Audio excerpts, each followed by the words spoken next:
Yeah, let's start with this. I'm sure most of you probably didn't even know this came out. I didn't know. My parents told me that it was actually released. We talked about it on stream last week or something. Basically, Netflix threw a desperate Hail Mary. They did a real-life Squid Game in the same vein as Mr. Beast, but did it so much worse and cheesier. So it's out. They're way too late to this trend. Like, this is way tardy to the party. This would be like if they made a reality TV show about the best fidget spinner. Like, it's, I think, missed the mark entirely on, like, hitting while the iron's hot.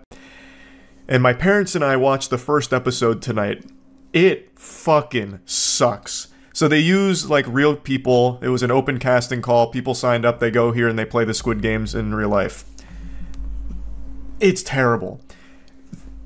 Like, if they had just played the games and made a show out of it, it'd be whatever, it'd be forgettable, but I guess mindless popcorn entertainment for a game show. They don't.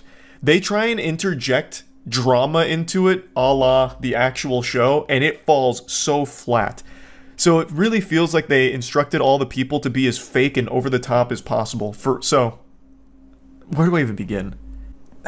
So they do interviews with all the people. Well, not all the people, a lot of the people. And every single one of them has to have their own quirky personality. So there's one guy who's like, sympathy is a weakness. Like, he's speaking like an anime character. And it's right before red light, green light.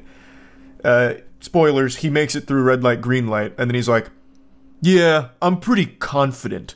God made me this way. Why would I want to be anybody else? You know, people go through struggles, but they, you know, I don't complain about it.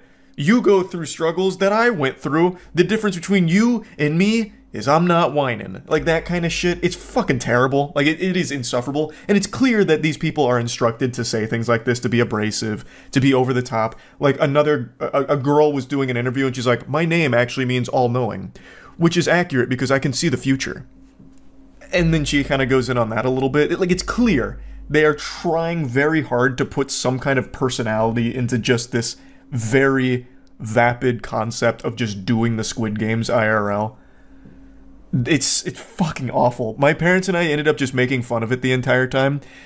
And it is so phony. I think most of it is scripted. Like, I really do. I think the vast majority of what was filmed here had to be scripted to some level.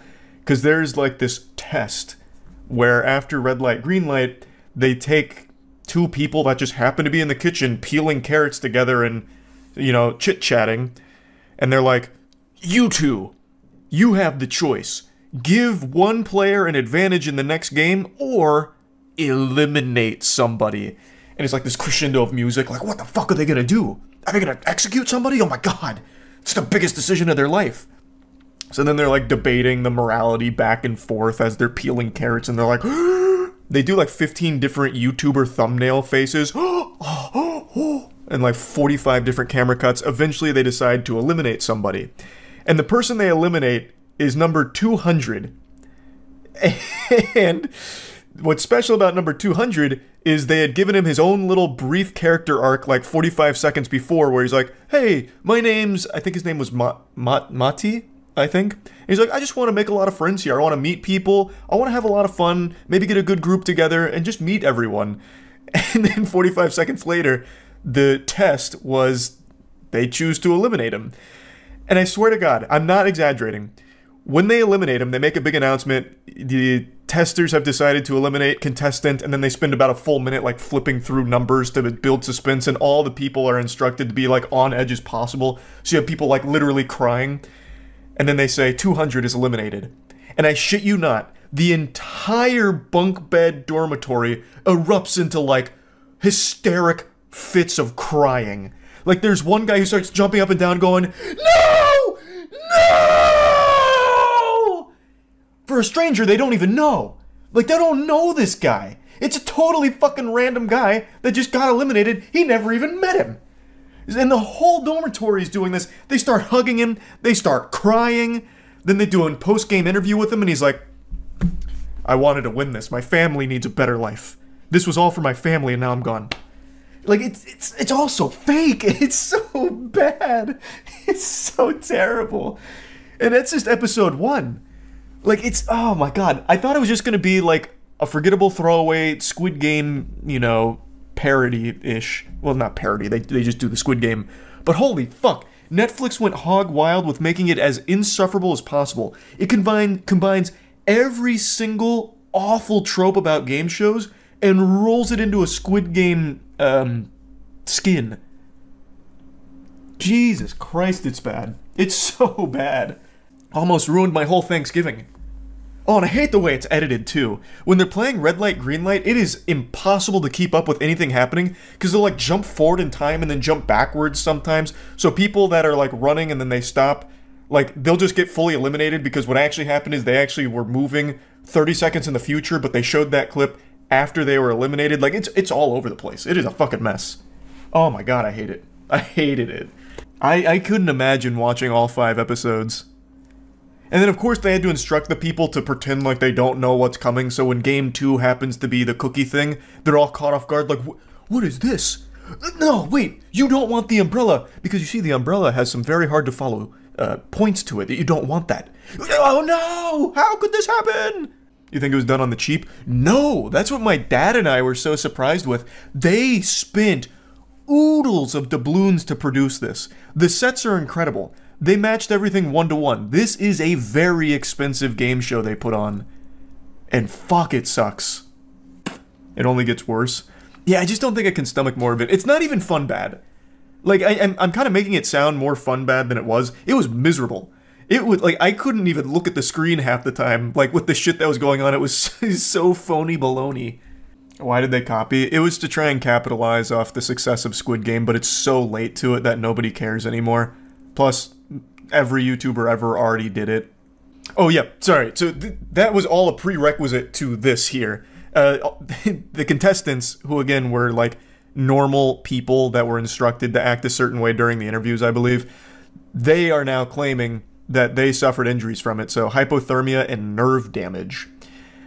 And after watching episode 1, I can kind of see how they might have had that happen. Hypothermia, no clue. But nerve damage, a lot of the contestants in the first game adopted this strategy where they would sprint really fast and then dive. Like just full-on dolphin dive like it's Call of Duty. And just eat shit.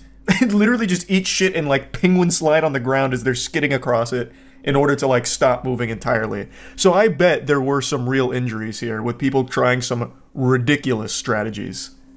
Thanks to Tier 1 sausage. But as for the hypothermia, don't know where that comes from yet. Maybe the dormitory wasn't kept at a proper temperature. I really don't know. A British personal injuries law firm is representing 2 unnamed players who say they suffered hypothermia and nerve damage while shooting in cold conditions in the UK. Oh, the contestants' allegations concern their experience shooting the show's opening game, Red Light, Green Light. Wait, that's the one I was just talking about. Fire. Yeah, that's it. I imagine that's where most of the injuries would have come from. People were going crazy on their strategies there. Those tactics were nuts. The game was filmed at Cardington Studios, a former Royal Air Force base in Bedford, during a cold snap in Britain, and Netflix confirmed at the time that 3 of the 456 players required medical attention. Express Solicitors, which specializes in no-win, no-fee claims, said its clients risked their health by having to stay motionless for long periods during the shoot as they attempted to stay in the competition. Wait, what do you mean for long periods? There was a 5-minute time limit, unless, of course, that was all fake too, which it probably was. That just reminded me, another thing during the red light, green light, they try so hard to interject drama into this fucking show. There is a girl who, during red light, green light, stops in like a squatted position, and then they interview her, so that she's giving her inner monologue, and she's like, I can't believe I stopped squatted, what was I thinking? I don't know if I can hold on long enough, but I have no choice. I have to. I can't lose now. I need this. I can't. And then she's like, but I'm losing it. I give up. And then she just sits down and loses. Even though it was only like, since there's a timer there, assuming the timer's accurate, she only had to hold that squatted position for like 7 or 8 seconds. Yet she went through like this entire monologue, this entire fucking speech about how difficult the conditions were of just sitting in like a semi-squatted position for a while. Well, a while. 7 seconds. And then she's like, it's too much! Bang! And gives up. Contestants thought they were taking part in something fun, and those injured did not expect to suffer as they did. Now they've been left with injuries after spending time stuck in painful stress positions in cold temperatures. I really do wonder how long they had them out there for. Because assuming that the game was real, which I guess it wasn't, well, I mean, like, the game actually happened as it was supposed to, there's only a 5-minute time limit. So it couldn't have gone too much longer than that if they actually just played it out like a normal competition. But the whole thing is so fucking fake. So I'm guessing they might have been out there for hours to get the shots they wanted. I just skimmed through the Squid Game show and holy fuck. Oh no, I'm not exaggerating. It is awful. It is so bad. Oh man, yeah. It was terrible. I don't know why they even bothered. It would have been better if they just let them play out the Squid Game stuff, because at least then it would have been at least somewhat entertaining as just a game show. But here it's like this pseudo-drama that is horribly done. It was a big waste of time. But I'd be lying if I said I wasn't somewhat interested in watching episode 2. It ends on the weakest cliffhanger imaginable. And that's just almost impressive to me. They're choosing their shapes for the cookie game, and the cliffhanger is he going to go to the umbrella, or is he just going to let himself get eliminated? Woo-wee! So I've heard a lot of negative things about a new HBO Max show, or, excuse me, pardon, not HBO Max, Max. I don't want to be thrown in jail for using the wrong nomenclature there. I heard a lot of buzz about this new Max show called The Idol being a super stinker. The show's got like a 26% on Rotten Tomatoes and low scores across the board from pretty much anyone with eyeballs. And to me, it just didn't seem like an entertainingly bad show. I watched the trailer and it just looked like a snooze fest, and then I looked at the official poster and it just looks like the woman's wearing an actual orange rind for a dress. It looks CGI'd, so I thought the main complaint was going to be that it's low budget or poorly put together. But apparently that's not the case. So I read a few of the reviews, and I watched a few reviews as well, and everything people were talking about actually did make it sound fun bad. So I decided to do what I love to do. I dove into the septic tank, fucking cannonballed into the deep end in order to swim around in the sewage, just to see if it was fun bad. And now Ace Reporter Charles is here on the front lines to give you the verdict after watching 2 episodes. It's sometimes fun bad, but mostly just bad. The reviews led me to believe that there was a menu here that was serving something entertaining. So I came into the restaurant and I ordered the poop, but I got served the pee.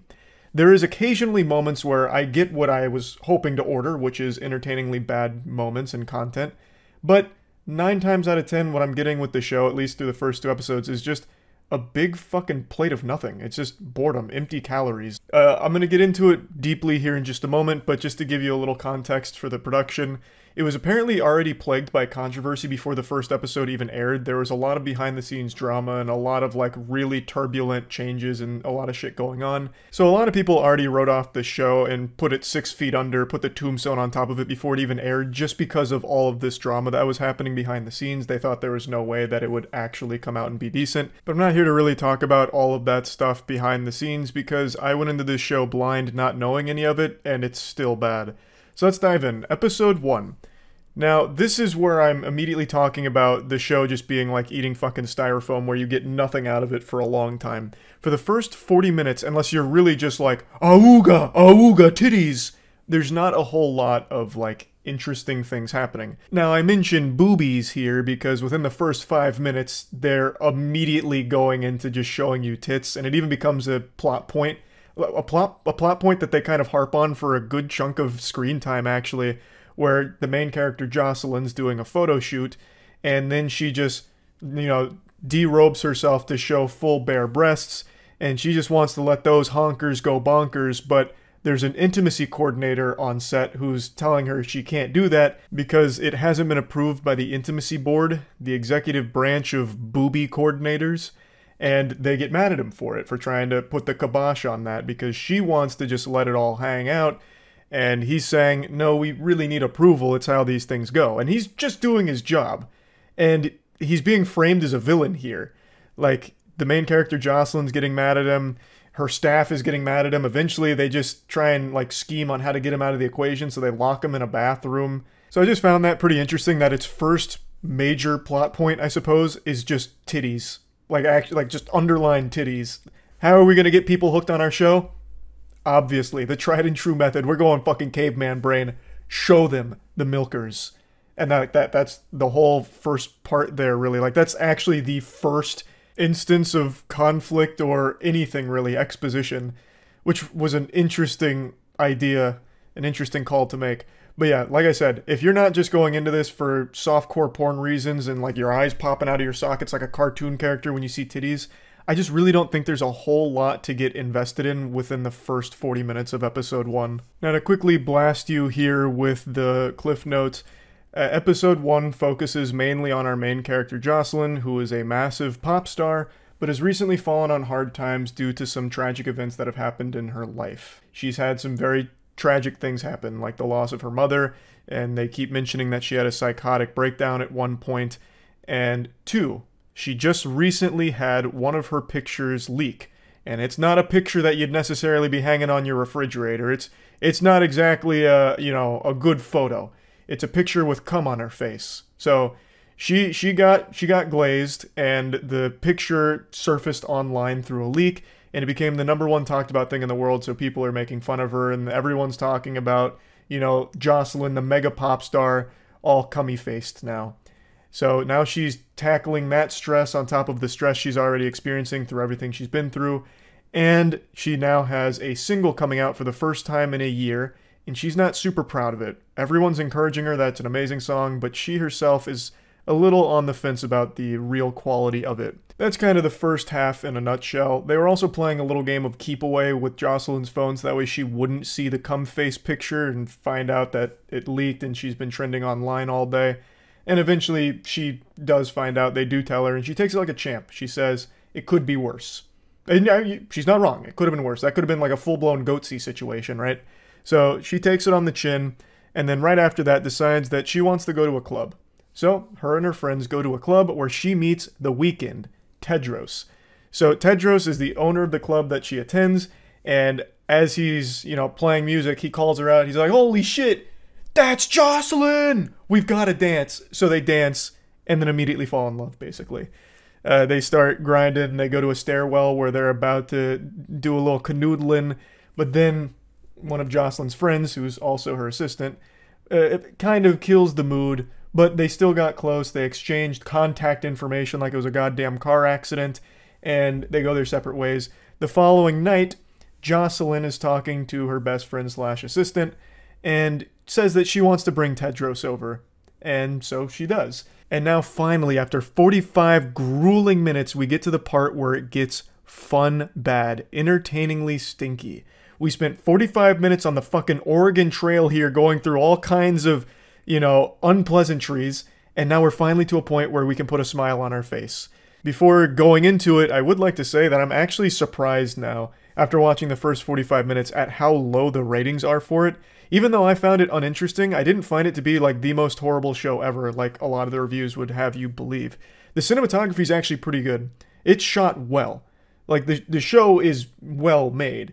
The biggest problem with the show is that it's uninteresting, and it's focusing on the worst parts of its narrative. It's focusing on the most unlikable parts of what the show is crafting. So it's putting all of the focus in the wrong areas, which I imagine most people are just tuning out for. So they just don't have any investment in it, and it makes it hard to actually care about what's going on. But as a show, I don't even think it's that horrible, like as bad as the reviews are making it seem. It's just fucking boring. That's by far its biggest sin for the first 45 minutes. But now, we get to Tedros coming into the equation. So he shows up to her house, and I can't show you the clip, but I will show you a screenshot. Tedros walks up to this house like he's the goddamn Terminator. Look at the atmosphere here. It's like a scene out of Courage the Cowardly Dog. Like, this shit is like when SpongeBob and Mr. Krabs went to the cemetery to get the #1 drink hat. Like, it is haunting. I don't know why he shows up like this. He's got a fucking trench coat on. He's like an assassin out of John Wick. Like, it is wild that he rolls up like this. And he goes into the house, too, with this same energy. Now, I had to take that picture with my phone because on Netflix you can't do, like, a screen cap. Or at least, I don't know how, I'm too fucking stupid, I guess. But basically, the doors swing open, and they're really, like, squeaky doors, like something out of a horror movie. And he's like the fucking Undertaker. He just, like, slowly walks up. And he continues that persona, like this haunting presence, even once he gets to the house. It is so weird. So much so that the assistant, Jocelyn's assistant, is like, oh, this guy's got weird vibes. So she's clearly like a little perturbed by it as well.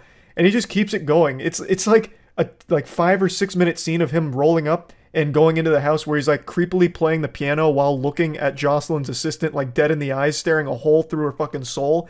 And then he pours himself a drink, and then he's like checking his teeth in the mirror, licking himself, playing around with his trench coat, and then he starts sniffing her pillows, just actually taking a huge huff of the fumes from her pillows. It's so goofy, like beautifully goofy. Now, while he's doing all of this, Jocelyn's getting ready because she's very excited to have sex with him. And then she goes, meets him, and then wants to show Tedros her song. She wants an honest opinion and says that he's enough of an asshole to be honest with her. So she plays the song for him, and he says he likes it, but he doesn't believe her. To which she's like, what do you mean? That doesn't make sense. What do you mean you don't believe me? He says he doesn't believe that she knows how to fuck. So we're getting very 50 Shades of Grey here. That gave me the same tingles as the 50 Shades of Grey movie when Christian says, I don't make love, I fuck. It's so skin-crawlingly cringe. So he's like, I don't believe you know how to fuck. And she's like, I know how to fuck. And then he like takes her robe off, and I shit you not, wraps the robe around her head and then ties it around her neck. So it's like a manhunt fatality.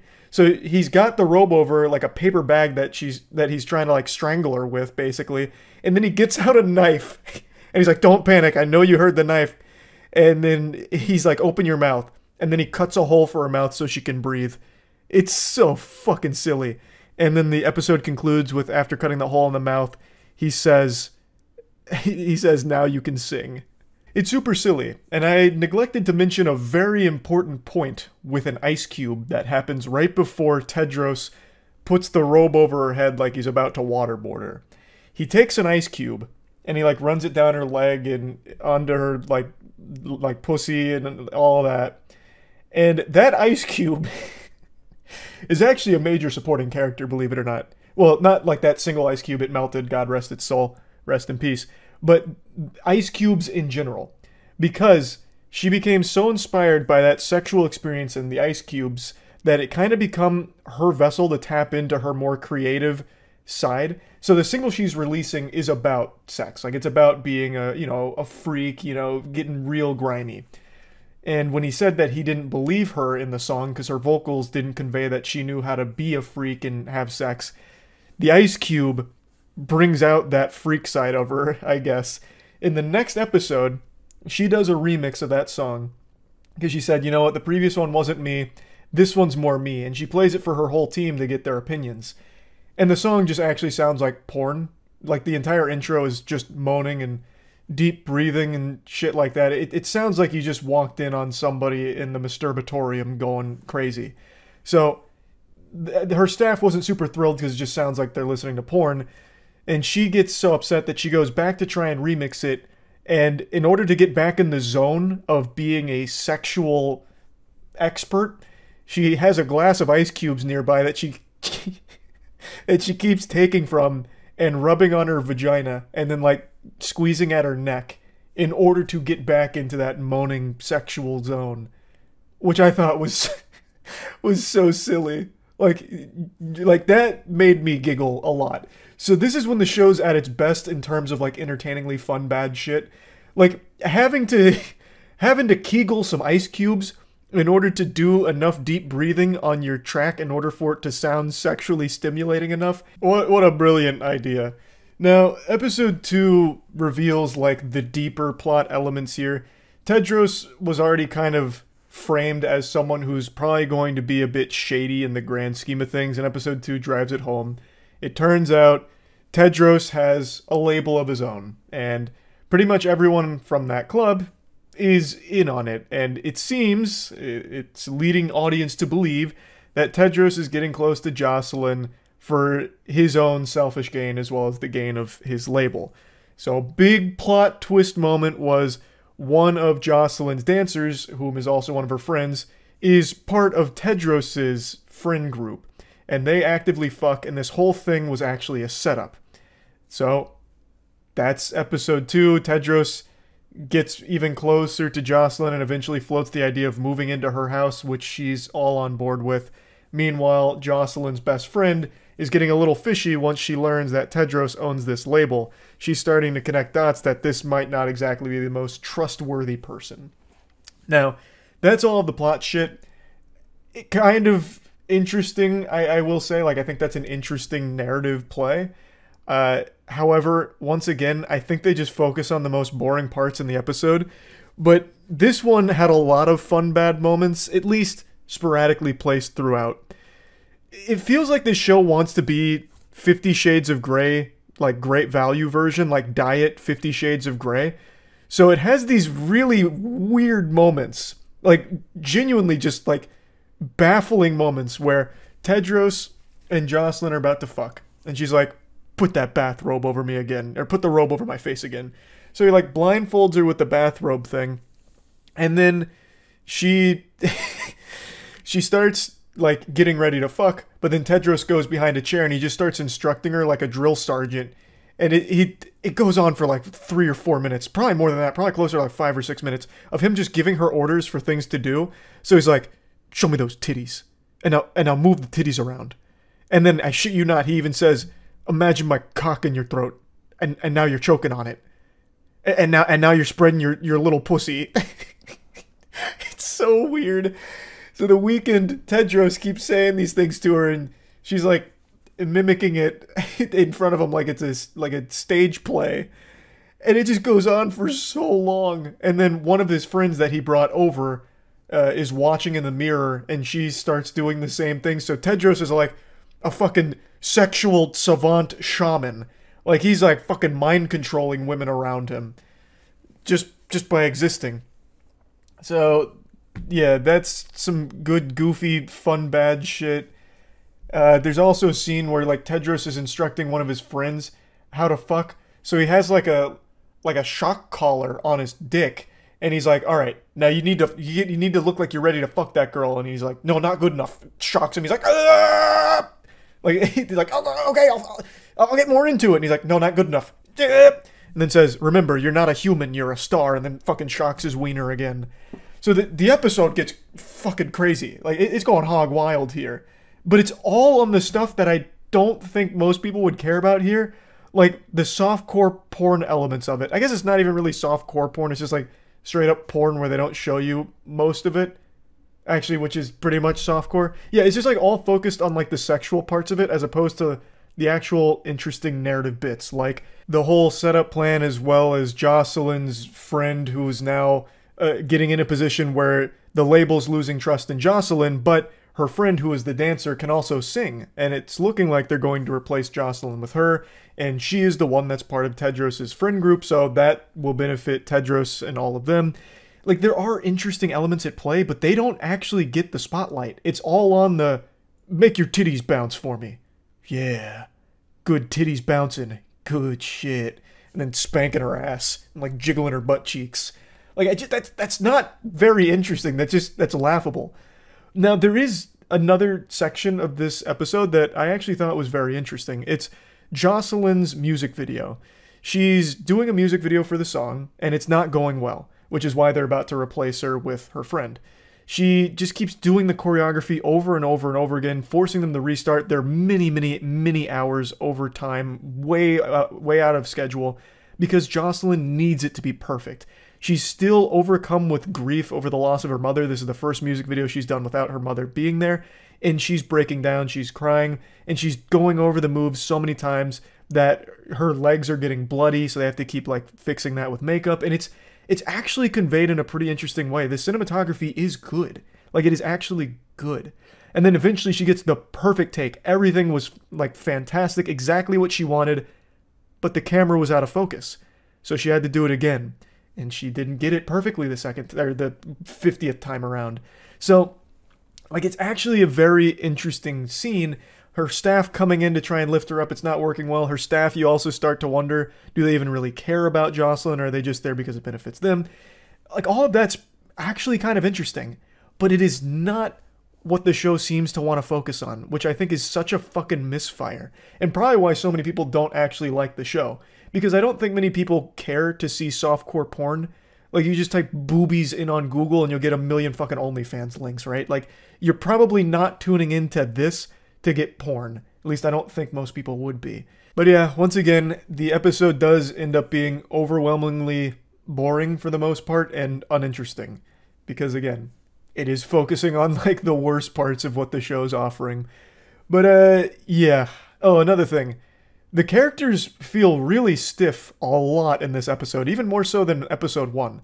Some of these characters that come in here feel like actually phoned in performances. They didn't really care that much, which is kind of odd. I mean, especially for a show of this budget and this prestige. I mean, it's a fucking HBO Max show. So I would think that they'd really make sure all of the acting is fantastic. But there's a lot of times in here where I was like, damn, that just really didn't seem like they cared at all about this whole scene. But anyway, I just thought I'd point that out. It's only 2 episodes. Maybe it really gets better. You know, it really finds its footing in episode 3. I couldn't tell you. But I just wanted to at least give you all an update since I did watch it. And overall, I do think it was a waste of time. Like, I don't think the fun bad moments outweighed the overwhelming boredom or disinterest I had in the show. There's just very few fun, shitty moments that are sprinkled throughout the 2 episodes, and that just really wasn't worth it. So, yeah, that's really about it. So, yeah. I'm a human being with a lot of emotions, but the main one you're going to see me exhibit today is anger.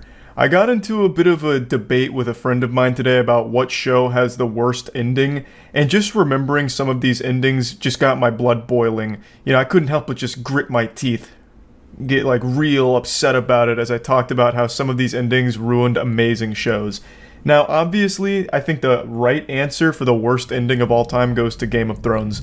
Game of Thrones was one of TV's most popular productions. Even just mentioning Game of Thrones and their ending is immediately causing a monsoon, so you can see even the Thunder Gods are upset about how that wrapped up. Of course, there are other shows with noteworthy, horrible conclusions, but Game of Thrones is the obvious, festering, oozing zit that we just need to pop right away. It is, I think, objectively the worst conclusion ever to anything. It killed the entire franchise and its relevancy forever. Think of other equally popular shows like Breaking Bad, which ended far before Game of Thrones, but it had an amazing ending, and Breaking Bad is still talked about constantly today. Whereas Game of Thrones, no one brings it up, except for Game of Thrones House of Dragon, and that's because it's brand new. But no one brings up anything about Game of Thrones anymore that isn't related to House of the Dragon. Like, it just doesn't happen because Season 8 was so horrible that everyone collectively wanted to forget it. We all came together as a society and tried to, like, hypnotize ourselves into believing that it wasn't real. Like a fucking Men in Black neuralizer trying to erase it from our memory. Even though Season 7 wasn't great either, Season 7 was when it really started to go downhill, but everyone huffed a lot of copium praying that Season 8 would redeem it. But instead it just publicly executed the franchise and Gangnam-style Fortnite danced on top of its corpse. It was disturbing how awful it was. Rest in peace, Game of Thrones. What's really interesting about it is there's an actual reason for why it sucked ass in the last 2 seasons and had a terrible finale. Like, you can actually pinpoint exactly the cause, the catalyst, for this eruption of shit. And it's because the showrunners, D&D, D.B. Weiss, and David Benioff, had just landed a Star Wars deal where once they finished Game of Thrones, they'd be working on Star Wars. And they were so excited, like kids on Christmas morning, they got Star Wars, that they decided to, you know, throw away Game of Thrones. You know, they were done playing with that toy, put it back in the toy chest so they could move on to something cooler like Star Wars. So HBO offered them more seasons to wrap up the series, but D&D decided they didn't want that. They decided to speed run it, and that's exactly what we got. A rushed, putrid pile of puke. They just vomited a bunch of nonsense and haphazardly threw it all together. It was like me back in high school trying to finish a writing project I hadn't started and get it all done the night before it was due. It was terrible. So bad, in fact, that even the actors were laughing about it before it aired, sarcastically calling it the best season ever, or just laughing about, you know, it being disappointing. The actors also were pretty well aware that this was unsatisfactory and most people were going to be let down. And they were right. It was trash. It was truly terrible. And of course, a lot of people fell back onto the excuse of, it's not D&D's fault, this is what George R.R. Martin wrote. He gave them notes on where he wanted the series to finish, and they were just following his instructions. But you're wrong, you brain-dead Twitter zombie. That's not exactly the case, because if you'd use even the simplest amount of reasoning, you would realize that even if those plot points are exactly what George R. R. Martin wanted, I don't think he wanted them done in the span of a single episode. I'm assuming he'd want them built up. Because what happened in Season 8 is all of these plot points, all these like big plot events, all happened within 1 or 2 episodes, whereas before it'd be 1 or 2 seasons. Think about how long it took them to get from point A to point B back in like Season 5. They spent a whole season marching, whereas in Season 7 they went from one side of the continent to the other in 1 episode. Like they sent a message and I guess all of a sudden they had fucking walkie-talkies or cell phones because they were able to communicate back and forth instantaneously and travel that fast too. They completely changed how things moved in the show by making it instantaneous transportation as well as information traveling instantly. And not only that, those plot points that happened in Season 8, they happened out of nowhere because they had no opportunity nor any effort to make them make sense. Like, I don't even think it's the actual things that happen that people take issue with, it's the fact that they happen out of nowhere because they just took all of these big things and threw them into a fucking cauldron and brewed up this disgusting witch's potion of filth. It just didn't work because they tried to rush everything into a single fucking season. It was dumb. It was stupid. And then they tried to fall back on this whole, well, we subverted your expectations, didn't we? And in their defense, they're right. They did subvert all of our expectations by surprising us with how fucking horrible it was. And they even subverted their own expectations because this was so poorly received and killed the franchise in such a colossal way that D&D lost their Star Wars deal. And to this day, fucking 3.5 years later, they still have not had a big project that they have worked on. Neither one of them. This was so awful that it has effectively stunted their career for the last 3 years. Maybe it's ruined it forever. Their reputation certainly is in the shitter. I don't know how you come back from this because of how they handled Season 8 in particular, but Season 7 was also bad. So, you know, it's poetic, really. I got a little lost in the sauce here ranting about this show once again, but it is, I think, the absolute worst ending to anything that's ever been created. Now, I'd like to give a couple honorable mentions here. The first one going to The Promised Neverland. Promised Neverland is a manga and anime series with the first season of the anime being hailed as a masterpiece. It was widely praised by pretty much everyone that watched it, and Season 2 completely ruined it in a way I've never seen done before. I think it's the worst ending to any anime, as well as anything animated ever. It is super shitty. Unlike Game of Thrones, it's not even just the writing being bad and everything going wrong. This show stopped being animated. Season 2, the ending... Let me explain. So Season 2 follows the characters right after Season 1 where it leaves off. There's no, like, jumps or gaps or anything. But what ends up happening is by Episode 3, they decided, we gotta finish it quick. And it was so bad that the people that worked on it, the higher-ups that worked on Promised Neverland Season 2, had their names scrubbed from the project. You can't actually find some of the credits here, because the people didn't want their name associated with it, because they knew it was terrible. This was while it was airing, they took their names off, because they knew how bad it was. It's beyond embarrassing. It's shocking how awful it was. So, aside from things happening where they'll just pull in characters to be like... It's hard to explain without spoilers, and I guess it's no reason not to. But a character you thought was dead in Season 1 comes back and he's like, actually, I'm not dead, and I actually found a way to kill every demon here. I came up with this nuclear potion here that'll kill every fucking demon that's ever existed and solve all of our problems. He doesn't explain how. He just has it. And he's like, I'm gonna kill all the demons. So then he goes and uses it on a village, and then's like, oh, maybe this isn't good. Maybe I don't want to kill all the demons. And like, good, I'm glad you didn't want to do that anymore. So then they go to like the main demon headquarters, they have a big victory there. But the manga continues for like fucking 10 more chapters or something, but they didn't want to for the anime. So what they did then, after their victory, they then did a I think it was 5 or 6 minute slideshow of like art where after we won here, we encountered hardship here with the demons. But then we won there, and then we won here. And then we made this portal to go between human and demon world, and we used it. And then we did that, and now we're in the human world and we're happy. And it's all explained in a post-narration and slideshow, like individual pieces of art that show it, not animated. It's so fucking laughably bad. It is regarded as the most disrespectful season of any anime ever because they completely gave up. They just threw in the towel and didn't actually give it any kind of care whatsoever towards the end of season 2. And it showed. So yeah, definitely a very special catastrophe there. I don't even understand how it happened because The Promised Neverland was an absolutely massive success, so I don't know why they wiped their ass with it in Season 2 and fumbled it, but it is what it is. Now, one of the other endings that my friends pointed out, like I don't even know why I was being vague about it. This was on the podcast. I talked about it with Andrew, Jackson, and Kaya, though it was mainly just Andrew and I that were talking about endings because Jackson and Kaya also agreed with Game of Thrones, but Andrew brought up one that I didn't know, and it's How I Met Your Mother. So I looked into it a bit, and I completely agree this sounds like shit. I only watched a few episodes of How I Met Your Mother, but Andrew enlightened me on why the ending was so unbelievably horrible. Basically what happens is you spend the entire show wondering, like, oh, who's the mom of all these people here? You know, it could be anyone, it could be Robin, it could be this and that, and you just have this guessing game. And then the show ends with it being like a completely different woman who's already dead, and then the guy goes to Robin anyway. So it's just like this totally worthless, like, haha, surprise! It wasn't who you thought it was going to be, but it still kind of is, as I understand it. Again, I didn't watch a whole lot of How I Met Your Mother, so I can't opine too heavily on it, but just the idea of that as like a gotcha thing, like, haha, you couldn't have expected it to be this woman who's already dead, did ya? It just kind of makes me laugh. That does sound like shit. And looking into it, it seems like most people hated the ending, but still liked the show.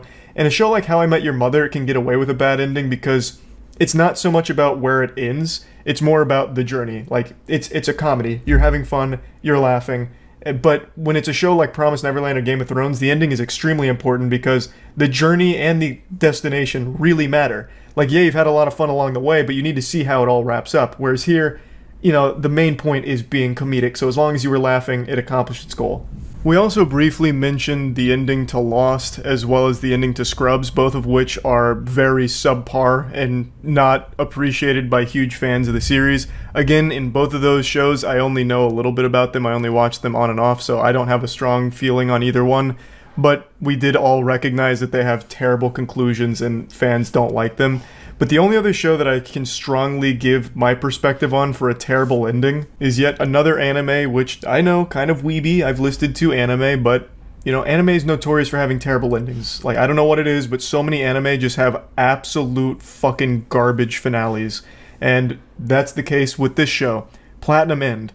But the difference is the whole show's bad. Platinum End is just not a good show at all, but the ending is special in how horrible it is. This I'm just gonna fully spoil. So Platinum End is about choosing the next god. God's dying, need a new god. So some of the angels go out there, choose people, they compete to be the next god, and eventually they do come to a conclusion on who it's going to be. And it's a child who throughout the entire show has said numerous times that all he wants to do is die. Like, that's the main thing. He wants people to be able to die on their own terms and for him to die as well. And that's who they choose to be God. And what happens when he becomes God? Almost immediately into the job, like almost right after becoming God, he says, looks like these people don't need me. So he kills himself. And when he takes his own life, all of humanity ceases to exist. They all poof out of existence. Roll credits. It's fucking baffling how stupid it is, but that's the ending. It's so bad. It's so dumb. But the whole show's terrible, so it's not like it ruined a good show or anything. The whole thing was horrible, and it just had an even worse ending. So, yeah, just wanted to mention these things. I just got to talking about, like, bad endings to shows, so I just wanted to kind of rant about it. That's really about it. So, yeah. 3 a.m. The scariest hour of all 24. It's the hour where the hash-slinging slasher will come out and jerk you off too hard if you've been naughty. You thought the 3 a.m. challenge was dead? You thought it was finally safe to sleep with both eyes closed? You thought you didn't have to worry about getting a late-night phone call from a Ouija board while you were coloring in your coloring book? You thought, right, that fucking 3 a.m. challenge trend is super dead, but there's still one man, one brave hero, one martyr, still trying to squeeze that last bit of juice out of it, still trying to milk the dried-out titties of the 3 a.m. challenge. His name's J-Station, all he makes is shitty 3 a.m. content. For those of you who don't know what it is, it's just where limp-dicked YouTubers just exploit whatever big meme or trend is going on at 3 a.m. Like, don't send a fax to Dame tu cosita at 3 a.m. Don't say Freddy Fazbear's name 3 times into your bathroom mirror while flicking the lights on and off. Don't call Watto at 3 a.m. because he might ask you to pod race. Just stupid shit like that. J-Station's the last one I know of that's still doing it, so let's go ahead and tune into his newest upload. What the hell? Yo, Jay! God. Oh my god, bro. I swear on everything, that's the doppelganger. You swear to God. I swear to God. What the hell? Yo, Jay, I'm telling you, that's the doppelganger. What's poppin', guys? Back with another 3 a.m. challenge. Calling ourselves on FaceTime at 3 a.m. Gone wrong. Well, I'm fucking hooked already. What a terrifying concept. I would never FaceTime myself in broad daylight, let alone at 3 a.m. J-Station is a fucking fearless champion of lit savagery. 3 a.m. together, guys. Jordan was here with me on the first day that I FaceTimed myself, and my doppelganger actually came to the house. Hey Jay, was it you or your doppelganger that got arrested at Disney? I didn't read the story or the reasons why, but when I typed your name on Google when I was trying to find out why your Twitter account got banned, this is the first thing that popped up. It's rumored if you call yourself at 3 a.m. on FaceTime, your doppelganger, aka your dark twin, will pick up on FaceTime and come for you. This actually works, guys. No, it doesn't. And what do you mean it's rumored? I've never heard that rumor. Where did you even find that? On the fucking scary ghost story campfire section on the Minecraft forums? And are gonna FaceTime our own phone numbers at 3 o'clock in the morning, guys. This is gonna be a banger. Let's hit 50,000 likes. The last video got 1.5 million views. Smash the like button right now. Smash that like button, lit fam. If this video hits 50,000 likes, I'll flex my asshole on video camera at 3 a.m. Never know what might happen there. Boxes. I could literally make a haunted box fort mansion. I know, that would be so lit, guys. Like, why throw them out? I should definitely make that box fort mansion. It's gonna be a banger video, bro. Guys, smash the like button right now if you want to see that video. Alright, well I think that idea sucks urethra, so I'm gonna go ahead and leave one of these bad boys right here. Bang. Okay, so he's calling his own number, guys. Nobody call his number. Like, don't ruin his freaking phone number. Nobody call my number. I'm freaking scared, dude. It's keeping on ringing. Bro, this is crazy. Bro, guys, one time I sent an email to myself, my own fucking email address. I got it in my sent folder and my inbox folder. Shit was fucking crazy. Damn, this is wild what we're watching right here. Jesus Christ, J-Station and, well, J-Station lookalike clone douchebag guy, they're fucking pioneers. This shit is insane, edge of your seat type action. Are you joking right now? It actually worked? What the hell, dude? What the f- You shouldn't have called me. Why? No. Yo, I can't believe this is working right now. I've been waiting 21 years for this. Oh my god. You know what's gonna happen now? What's gonna happen? What's gonna happen? Oh baby, all those years of high school drama are really paying off here. Real method actors out here. Fucking watch out, Oscars. They're gonna sweep every category. It's fucking incredible what they've done here with this performance. I feel like I'm watching one of those old, like, 2008 Joker impression videos where a lot of people in their dorm room are doing Joker impressions poorly. Except this is that times 10. Please don't come after me, please. Bro, I don't know what to do. What are you gonna do? What's my family gonna say now? Well, luckily I'm not part of your family, so far be it from me to tell you what they're going to say, but if I had to venture a guess, they're probably going to say you're fucking insane and suffering a schizophrenic episode.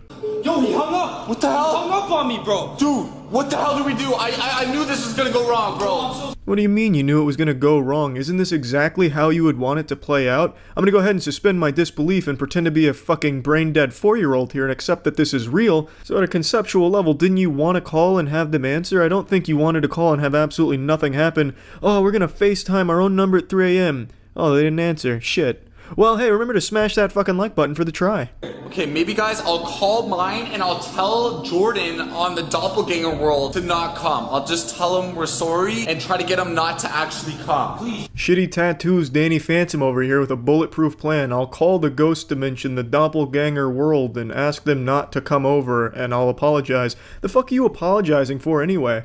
Doppelganger world is probably boring as shit. You probably just made their night. Probably sucks over there, especially because they have to be your dumbass doppelgangers. They're probably happy as shit. There's nothing to apologize for. Yo, dude, we are sorry. Tell Jordan not to come. Please. Oh my god, Jay. You call. I get more powerful. More powerful. What the hell? Please tell him not to come. Get your friends involved. I'm sorry. Oh my God. Tell him not to come. Oh my God, Jay. What did I do? Oh my God. Well, I mean, that has to at least be a little embarrassing to film, right? You have to feel some level of shame. Oh my God. Dude, he hung up the phone. What the hell do we do, bro?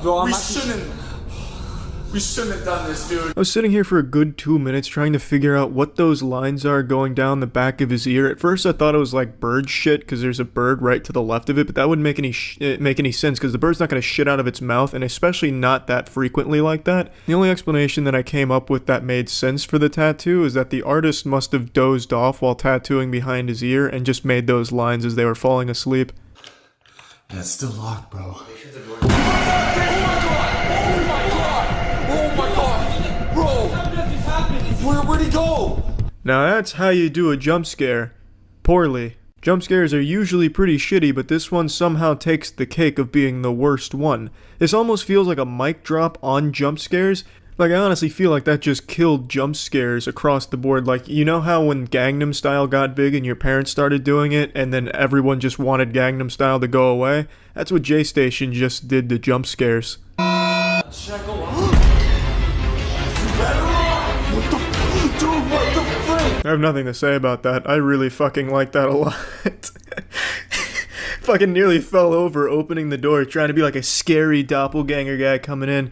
I can already look at like his script note. Well, I'm giving way too much credit. They didn't have a script for this clearly because the whole thing is just bro, guys, man, banger, lit. It's the whole dialogue here, but I can already imagine like what they were saying, like how should I open this door? How can I make it scary? Okay, why don't you just, you know, just open the door? Oh, okay, that's a good idea. I'll do that. There's a freaking knife. Or that's scissors. It's better than nothing, yo. If he gets through, stab him, bro. Stab him. I know that's me, but you gotta do it. Why do you have duct tape and scissors on your sink counter? You're up to some weird shit, J-Station. I think the guy we're following behind the camera might actually be the doppelganger. I'm Jordan. I don't know who to believe, bro. That's the doppelganger. Look, that's the doppelganger. Jay, you gotta believe me. Oh shit, this is quite a pickle Jay finds himself in. Quick, ask him questions only the real Jordan would know. Alright, tough guys, how small is my dick then? Whew, hope you were wearing your diapers, because you definitely needed that. Definitely soiled. Well, there's the 3 AM challenge. As you can see, it's still fucking awful. See ya. When I look into the mirror, do you know what I see? Because it's not just a man that looks back at me. I see a game show host. I created the ultimate trivia experience, and I don't mean that boring who was the second US president garbage. This isn't your grandmother's floppy titty trivia challenge. I'm talking a full throttle, high octane, brain busting, nut busting trivia apocalypse. So that's what you're about to see. We brought in 4 celebrities to compete in this bloodbath. Rob Gronkowski, Glenn, Chris, and Gordy, with 4 Gronkowski family members, and they damn near left in coffins after this one here. It was truly a hard-fought competition. You don't have to know shit about sports for my trivia game, by the way, so don't worry about that. But I'm not going to show you the entire thing here. If you want to see more from this and just a ton of other content from the Gronk family, they launched their own YouTube channel called The Gronks, which I'll link in the description below, so if you're interested, definitely check them out. The rules of this war were simple. I ask trivia questions. Whoever gets the least amount of them correct has to shave their head with the manscaped razor that I actively shave my ball sack and taint with. So, the stakes were high. What is the name of the 1999 action movie depicting Brendan Fraser fighting a mummy? I'll address the elephant in the room. Yes, I look absolutely stunning in this tuxedo, but it's not mine. It belongs to Matt, who's 6'4", so it was a little roomy on my 5'6" frame. It looks like a child went into his father's closet and started trying on clothes, but I think I filled it out pretty nicely with my bulging muscularity. Also, I recognize that the quality of the filming isn't optimal. It's not great. It looks like I'm some kind of hostage in a negotiation situation or something, but nothing I can do about it now. If it helps, it's also my favorite movie. Trick question. Because the answer is in the question, I feel like. Oh, you might be onto it. I'm switching it. That's it. Well, I'm switching it. Mummies. The Mummy, yeah. The Mummy. Yeah, the Mummy. Yes. Oh, I'm switching it after you gave me the clue. I got it. I switched it after you I gave me put, the clue. wait, I gotta see. I put mummified. Can I get half a point? That's fucking terrible. That's disgusting. I went from Frankenstein to the Mummy. You're gonna need to tell me what the fragrance is. Don't turn it around. It's a bit pungent, yeah? Oh, I know. I know. It's a smell you can't forget. Really? Smells like fire. You're not supposed to tell us.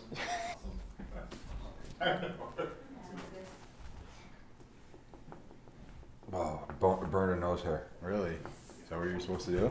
Yeah. I do. Smells delicious. That's what I said. It smells like raw sewage. All right, we'll start with you. What do you think? I had no clue there. I just put vanilla. No, that's not even close. I didn't know it. All right, I'll give the answer to everyone. This is Gwyneth Paltrow's vagina. Yes. Ferratro, you didn't spell that I just didn't know correctly. how to spell her last name correctly. Are you gonna show your answer? Yes. Oh my God, that's beautiful. This is a man who knows his way around a fine vagina right here. Yes. Gwyneth Paltrow's vagina. Yeah. That's a point to Rob. I saw the other day that she came out with a candle that smelled like her private area, so I knew that candle had to be it. It smells just like saw that. it before. I gotta There tell was you, no other choice.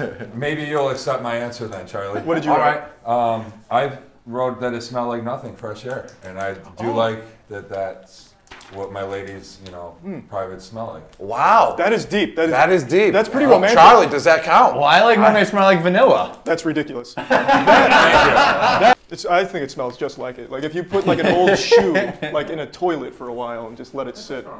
I actually collect it. I actually have her. What's that one then? Her orgasm. I want to smell that. Yeah. Well, I'll pass it around. Yeah. I'll share it with the class. How many of these do you have? She only released 2 so far. Not bad. That one I actually thought smelled great. Yeah, that one does. That smells like pure Yeah, ecstasy. that one does have that one has a scent to it. Really? Wow. Wow, I want to bang now. All right, boys, we're gonna go in a different direction on this. This one's gonna be tough. I can't believe I This is got gonna be that. a tough one. Who is the Higgs boson particle named after? Is it Higgs boson, That's gonna right too. Peter Higgs, Higgs Felton, or Charles White? Is that your last name? Yeah.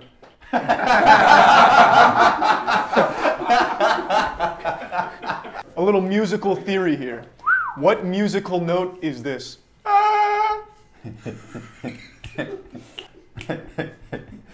What do we got, boys? Is there like an A, B, C, or D for this? Nope. Oh. But we're talking like C sharp, C Okay, major. that's what my next question was. Like, was it alto or is it like that? Okay. All right, I got it. Perhaps there's a trill on the end, maybe. I got it. Hold on, I gotta think. Can you do it again? It sounded different that time. No, it's the same note. Did I hit it?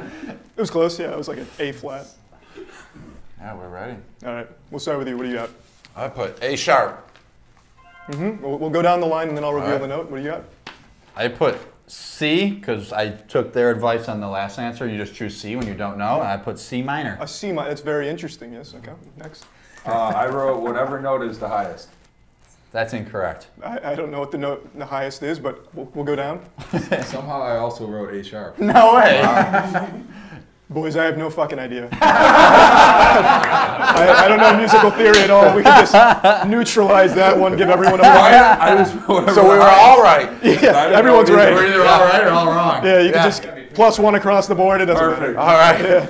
All right, this question's a little full throttle here. We're going nuts to butts on this one. In 2011, this football player caught 17 touchdowns, setting a new record for his position. That guy sucks now. Rob the slob on your knob. We'll take it. We'll take it. All right. We'll take it. That's that Yeah, one. I didn't know how to spell his last name, so I just wrote the Bucks backup tight end.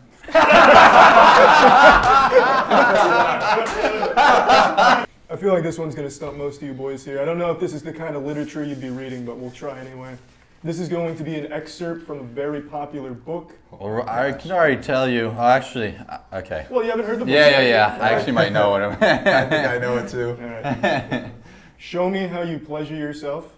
Suddenly he sits up and tugs my panties off and throws them on the floor. Yeah. Pulling off his boxer briefs, his erection springs free. Holy cow.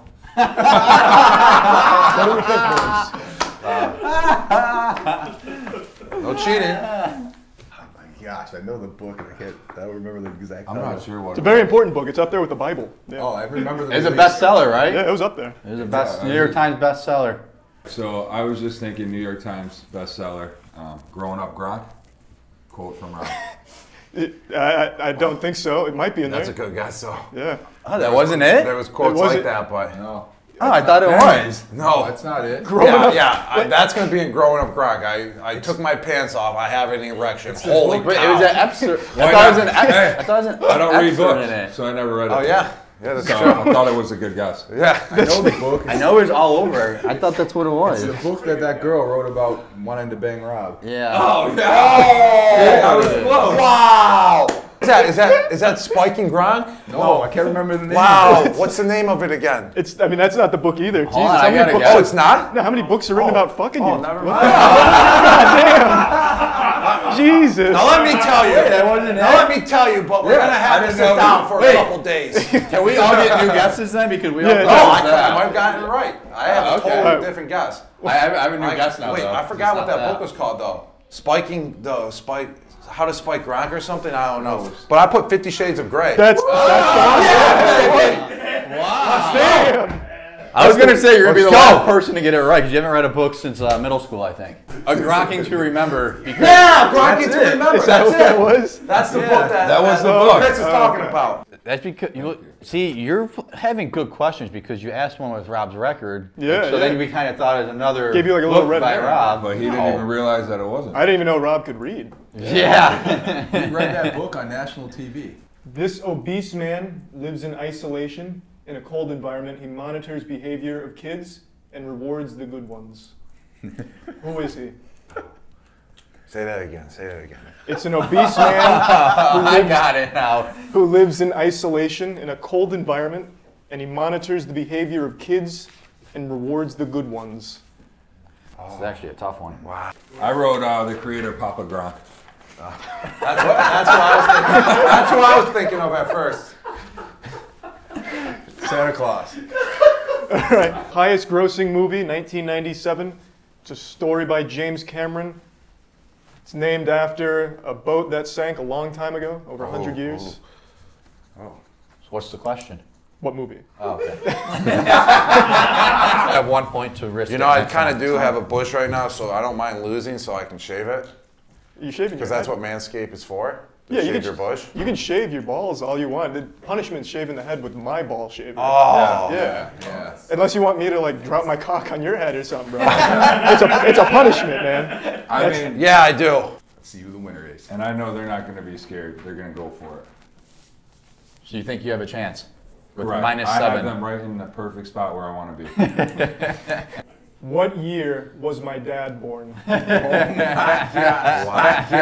I know it. Let me calculate some calculations. If you're 25. It could be anything. Still. Yeah. Let's. I still got my same answer. Yeah. So do I. We ready then, boys? Yeah. Yeah. All right, we'll start with you, Rob. What'd you put? 1963. That's not bad. What do you got? So, hey, you lied to me. Did you change your answer? Yeah, I changed it. Then you can go with yours, Glenn. I put March 9th, 1960. I put March 9th because I did 30 days each month. So January 30 days, February 30 days, plus 9 days. So 69 days in 1960. Whoa. Wow. Exact guess. So huge mega bonus points. Yeah, it's not right, but that was massive. Oh, you. So you said something about a car, and I thought Ford F-1's 50s. Okay. So I went with 1950. That's pretty good. It's not right, but you're in the right ballpark. What'd you put? Wow. That'd be. I mean, I went with the obvious That's a one. good guess. And I put 1969. Oh, that's what I. That's way off. All right, so the Correct. correct Be 51 years old. the correct Hold on. answer. Is it that who's closest gets the Yeah, point? it's gonna be who's closest. Oh my God! Wow. No way. So Come on. These are all, wait, can you go over, or is it like the Price is Right, where if you're over, you don't get it? if you're over, well, You didn't tell us the rules. that's the surprise, baby. You got to stay on your toes. Yeah. That is a surprise. Wait, so what's the I official feel ruling? like Is I it got Price this. is Right, and if you're over, it doesn't count, or is it just whatever's closer? What do you think? Price is Right style? Because no one put exact days like me. Over's kind of cheating. Okay. So although Gordy got the closes in the final round, it wasn't enough to squeak out a victory. He came in last place by a sizable margin. In fact, Rob actually took home the gold. Also, Manscaped donated $5,000 to the Testicular Cancer Society during this trivia tournament, so I just wanted to say thanks because I thought that was very nice of them. The stylist has got you, don't worry. All right. The cool thing is I don't even have a mirror to look into, so when I see it, I'm probably going to be really thrilled. You sell them, you don't have any? You're gonna be very happy.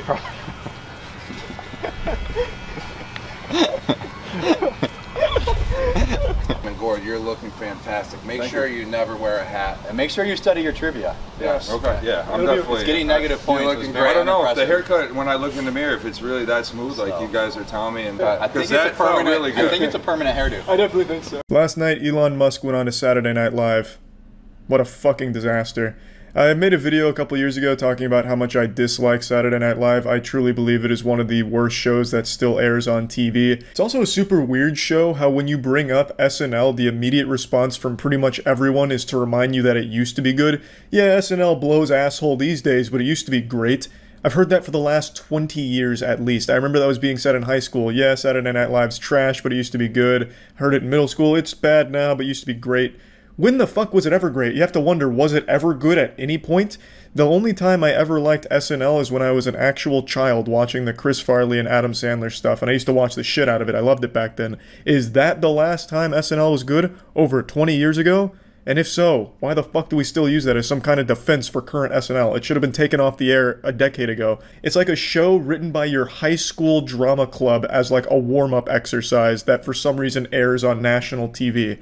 It's so bad. Hi, I'm Elon Musk, and I'm hosting SNL This Week with musical guest Miley Cyrus. What's new with you, Elon?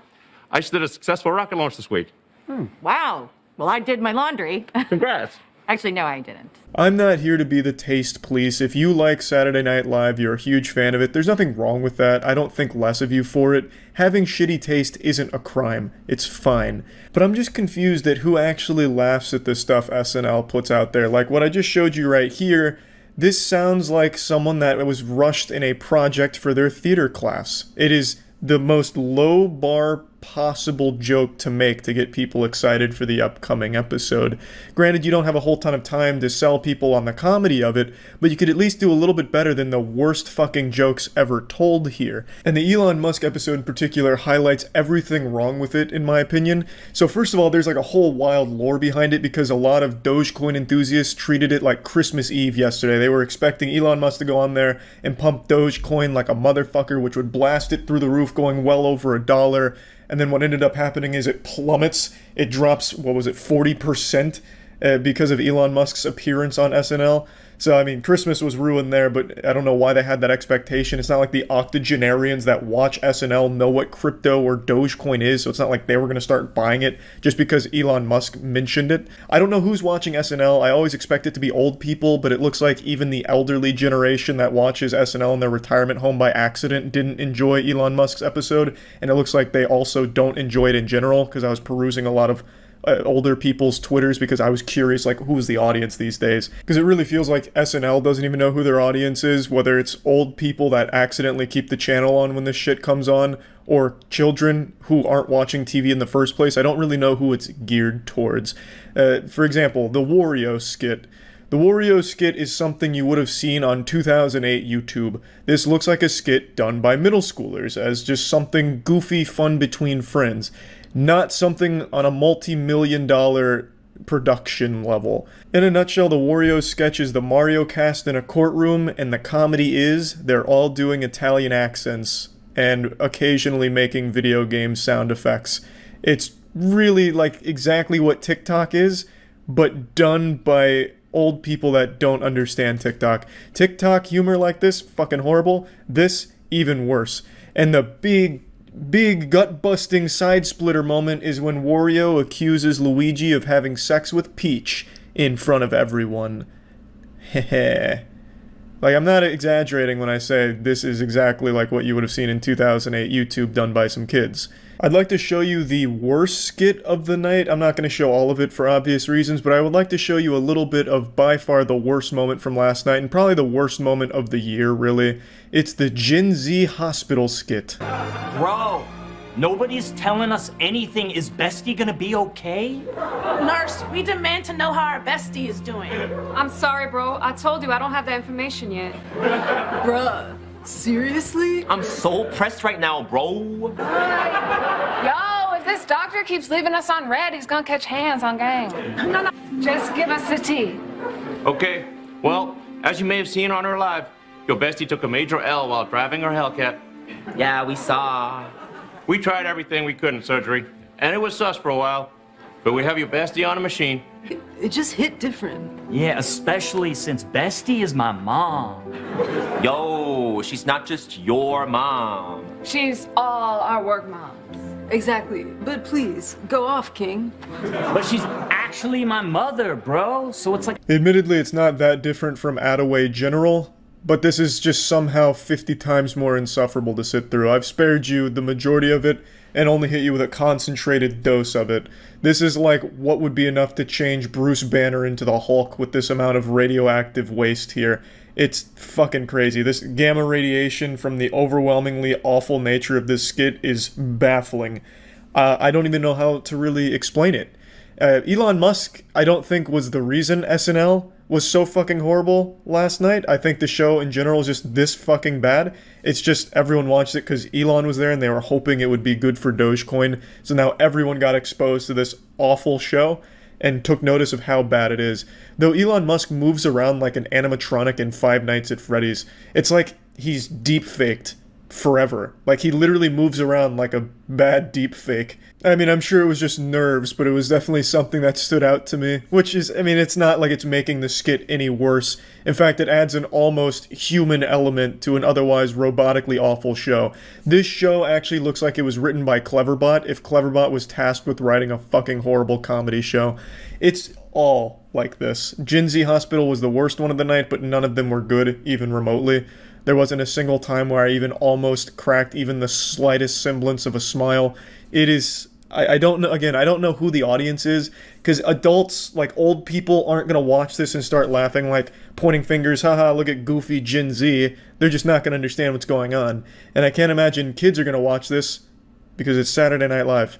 Not going to turn on the TV to watch Saturday Night Live. They probably have never turned a TV on in their life. And why would they when they can get this same level of awful content right on their phones on TikTok? There's no reason for them to go to old people that don't even know what TikTok is to try and deliver the same, albeit somehow even worse experience. So I just don't know where they're trying to go with this. It's a completely misguided train wreck of a show that they also don't know what to do with, I imagine. It's fucking sad. Like, it's just like a sad thing to watch. And also, most insultingly of all, not only is it somehow even worse than TikTok humor, you get significantly less of it. You're mainly watching advertisements with a little bit of SNL in between.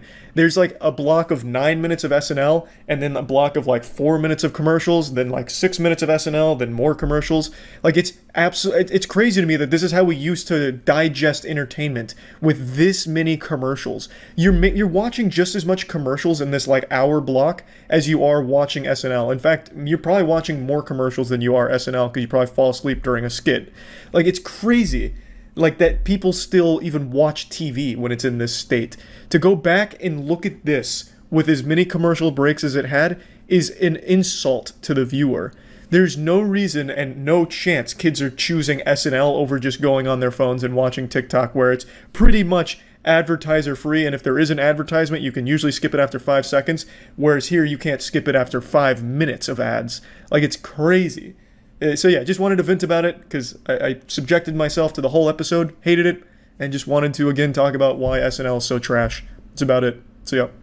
One thought that's always crossed my mind every time I sat down to giggle at a Hannah Stocking video is, wow, this girl is not only extremely clever with her comedy, but she's extremely smart. I wish she would teach science. And luckily, it's finally here. Hannah Stocking not only teaches us a little bit of science, but she talks about a subject I don't think enough people are talking about. You need a fucking PhD to understand things as well as Hannah does, especially in the area she's about to cover. the importance of water to the human body. So the other day I was playing softball, and I may have underestimated the power water has over the human body. Yeah, but how? Your body is literally fucking programmed to understand the importance of water to it. Now I understand in certain scenarios, like it's a hot summer's day during football practice and the coach has you running 100-yard dashes while giving them a piggyback ride, and you go into the locker room to smack some ass cheeks and catch a golden shower from the quarterback, and you may get dehydrated because you haven't had water in between the two activities. But that's not because you underestimated the importance of the water. It's you didn't have access to it, or it fell to the back of your agenda. Far be it from me to question the unorthodox methods of the master science professor Hannah Stocking, but I do think she showed up to class a little drunk for today's lecture. She's moving around like she's out of her mind inebriated. I've never seen so much animation or slow talking when reading the cue cards for the script here. I wish my professors acted like fucking Jack Sparrow every time they came to class, all wobbly and woobling around and shit. It's pretty fucking odd. Of course, the comedy stylings of Hannah Stocking never disappoint. This is less of a sketch about not understanding the importance of water and more of having a sociopathic friend.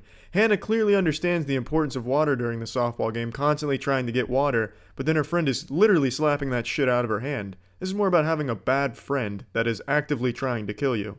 Audiences, Hannah, that you have to explain thirst to them. I'm pretty sure every human being on this planet has been thirsty at one point or another. I don't know if we really needed to cover these slides in this lecture here. Who needed a PSA that water is important for your body? It's been an old health expert saying to drink 8 8-ounce glasses of water. Damn pioneer, an innovator, able to effortlessly weave in this side-splitting comedy into a very important lesson. And I think it's safe to say we're all going to walk away from this video having much more knowledge as to the importance of water now. So thank you, Hannah, for your service. Thank you for this science lesson. Thank you, Hannah. Growing up, Saturday Night Live was a staple in my household. We watched every weekend with the classics with Chris Farley and so many memorable skits that still give me a boner just thinking about them. But nowadays, Saturday Night Live has become this unrecognizable abomination of what it used to be. Watching SNL skits is about as entertaining as getting a pop rock enema. This shit is just painful. I'd honestly rather watch a vasectomy than modern SNL skits. They're just so fucking bad, and I don't think there's a better example for it than Pete Davidson's recurring character Chad in all of his skits.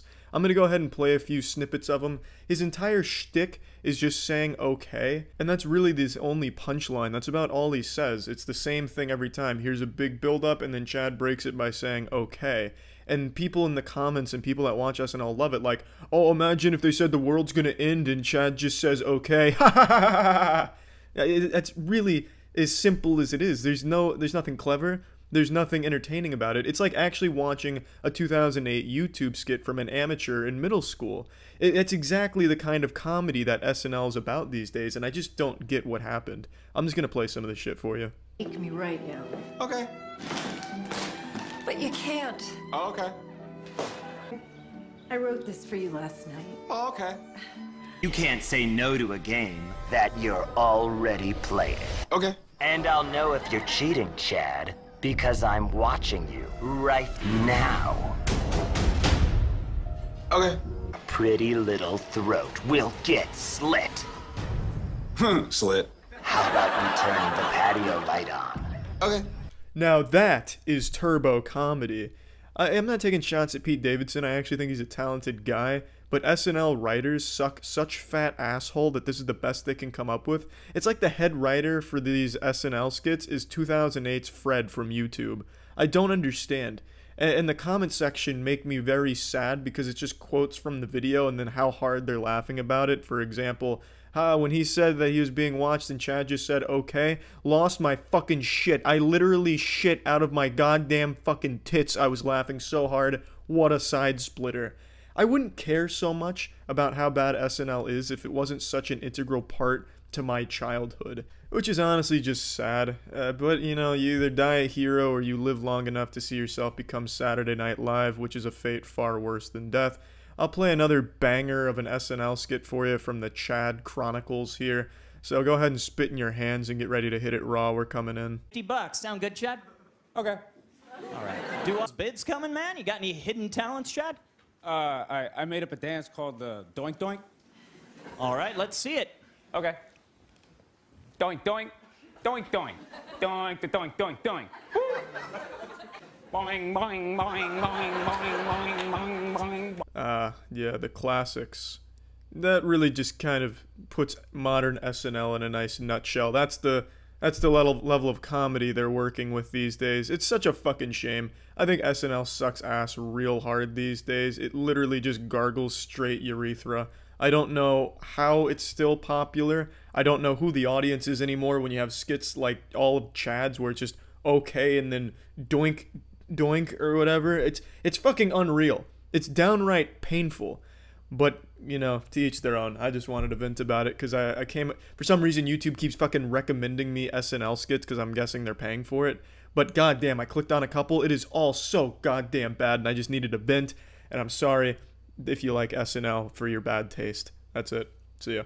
What's up, everybody? It's Critical. I was scrolling through Facebook and I came across something exceptionally stupid. It's called Dinner in the Sky.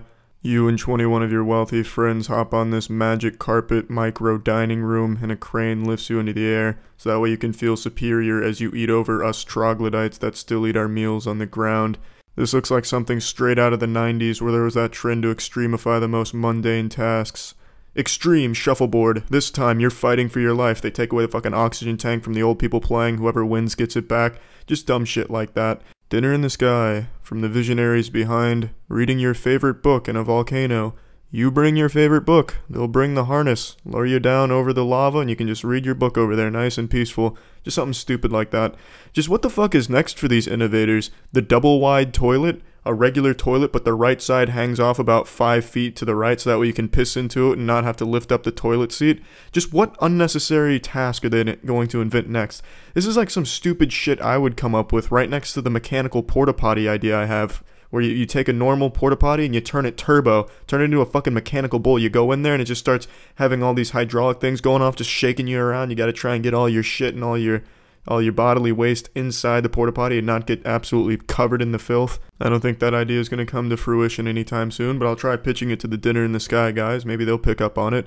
But speaking of shitting and pissing, what do these people do once they're in the air? God forbid if they have to use the bathroom. Do they just have a fucking secret lever they pull and the bottom of their seat blasts off like an ejection seat in a James Bond movie? Then they just drop steaming loaves and just urinate on the poor souls below them operating the crane? I feel like that's a detail I should probably explain. But overall, just the concept in and of itself is absolutely ridiculous, and I can't imagine this being a very popular thing. I just can't imagine anyone going, no, Ruth, you put those dentures back in, and we got a Dinner in the Sky hootenanny tonight at 8. No, we're not going to be late. This is an emergency. We got to get out the door right now. Come on, we're leaving. Come on, no, we're going now. I just can't imagine anyone being excited about it, or wanting to do it, really. It just doesn't make any sense to me. But yeah, I just wanted to point out how dumb this was. And yeah, that's it. See ya.